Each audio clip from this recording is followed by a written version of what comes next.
Hello friends, മിക്ക Thalapathy ഫാൻസിൻ്റെയും favourite movie ലിസ്റ്റിൽ ഇടം പിടിച്ച സിനിമയായിരിക്കും 2000-ൽ റിലീസ് ചെയ്ത പുള്ളിക്കാരൻ്റെ ഖുഷി എന്ന് പറയുന്ന സിനിമ. പേഴ്സണലി മൂവിയിലെ മിക്ക പാട്ടുകൾ എനിക്ക് ഫേവറേറ്റ് ആണ്. സിനിമയ്ക്ക് അങ്ങനെ റിലീസ് പ്രഖ്യാപിച്ചിരിക്കുകയാണ് സുഹൃത്തുക്കളെ. ഈ വരുന്ന 25-ാം തീയതി ഖുഷി അങ്ങനെ റിലീസിനെത്താൻ പോവുകയാണ്. അപ്പോൾ നമുക്ക് കാത്തിരിക്കാം ആ പഴയ ഒരു ചോക്ലേറ്റ് ബോയ് ദളപതിയെ വീണ്ടും. അപ്പോൾ ആരൊക്കെ ഈ ഒരു സിനിമയ്ക്ക് വേണ്ടി വെയിറ്റ് ചെയ്യുന്നുണ്ടെന്ന് ജസ്റ്റ് അടി കമൻറ്റ് ചെയ്തേക്ക്. അങ്ങനെ ഇതിൻ്റെ കുറവും കൂടെ ഉണ്ടായിരുന്നുള്ളൂ. നമ്മുടെ ബേസിൽ ജോസഫ് സ്വന്തമായിട്ടൊരു പ്രൊഡക്ഷൻ കമ്പനി തുടങ്ങിയിരിക്കുകയാണ്. ഒബിയസ്ലി ബേസിൽ ജോസഫ് എൻ്റർടൈൻമെൻറ്റ്സ് തന്നെയാണ് പ്രൊഡക്ഷൻ കമ്പനിയുടെ പേര്. പക്ഷേ ഈ ലോഗോ എന്തുദ്ദേശിച്ചാണോ എന്ന് ഇപ്പോഴും ഒരു പിടുത്തം കിട്ടിയിട്ടില്ല. വല്ലാത്തൊരു ലോഗോ.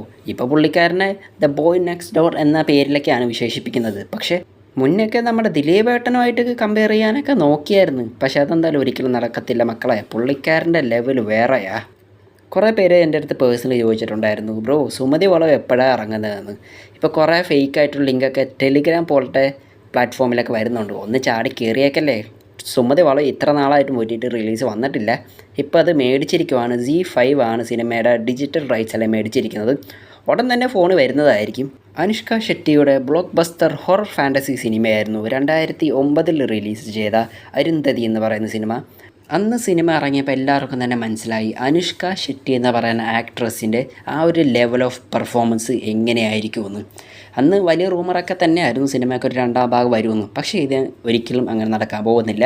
സിനിമയ്ക്ക് ഒരു റീമേക്ക് വരാൻ പോവുകയാണ്. നമ്മൾ അനുഷ്ക ഷെട്ടിൻ്റെ പെർഫോമൻസ് എടുത്ത് പറയാൻ ഒരാളും കൂടി വിട്ടു പോവുകയാണ്, സോനു സുഡ്. സിനിമയിൽ നായിക ഈ ഒരു പെർഫോമൻസ് കാണിക്കുമ്പോൾ ഒപ്പം കട്ടയ്ക്ക് നിൽക്കിയ ഒരു വില്ലൻ കൂടി വേണ്ടേ. അതിൽ എന്തായാലും പുള്ളിക്കാരൻ അതിഗംഭീരം തന്നെയാണ്. എന്നൊരു കാര്യത്തിലേക്ക് വരാം. തെലുങ്ക് റീമേക്കിൽ ആ ഒരു അരുന്ധതിയുടെ ക്യാരക്ടർ ചെയ്യാൻ പോകുന്നത് ശ്രീലീലയാണ് സുഹൃത്തുക്കളെ. ഇത് ഒഫീഷ്യലല്ല, ഈ ഒരു ടോക്ക് ഇങ്ങനെ പൊങ്ങി വരുന്നുണ്ട്. നിങ്ങൾക്ക് എന്തുവാണ് തോന്നുന്നത്? ആ ഒരു ലെവൽ ഓഫ് പെർഫോമൻസ് പുള്ളിക്കാർ ചെയ്യുന്നത് നിങ്ങൾക്ക് ഉറപ്പുണ്ടോ? ഇനി ഒന്നും പറയാൻ പറ്റാത്ത അവസ്ഥയാണ്. ഹിന്ദിയിൽ ഇങ്ങനെ ഒരു അത്ഭുതം നടന്നിട്ടുണ്ട്. കാരണം സീനിയർ ആക്ട്രസ് ചെയ്യേണ്ട ഒരു റോളായിരുന്നു ഗംഗൂബായി എന്ന് പറയുന്ന ആ ഒരു ക്യാരക്ടർ. അത് ആലിയ ഭട്ട് പോലത്തെ ഒരു ഗ്ലാമറസ് താരം ചെയ്ത് പൊലിപ്പിച്ചപ്പോൾ എല്ലാവരും തന്നെ ഞെട്ടി. അപ്പോൾ അങ്ങനത്തെ ഒരു ലെവൽ പെർഫോമൻസ് പുള്ളിക്കാരെ കാണിക്കുമെങ്കിൽ കുഴപ്പമില്ല, നമുക്ക് എല്ലാവർക്കും ആക്സെപ്റ്റ് ചെയ്യാൻ പറ്റും. ഇനി എന്ത് വേണമെങ്കിലും സംഭവിക്കാം. നിങ്ങൾക്ക് അപ്ഡേറ്റ് ഇഷ്ടപ്പെടുകയാണെങ്കിൽ ചാനൽ സബ്സ്ക്രൈബ് ചെയ്യാൻ മറക്കല്ലേ.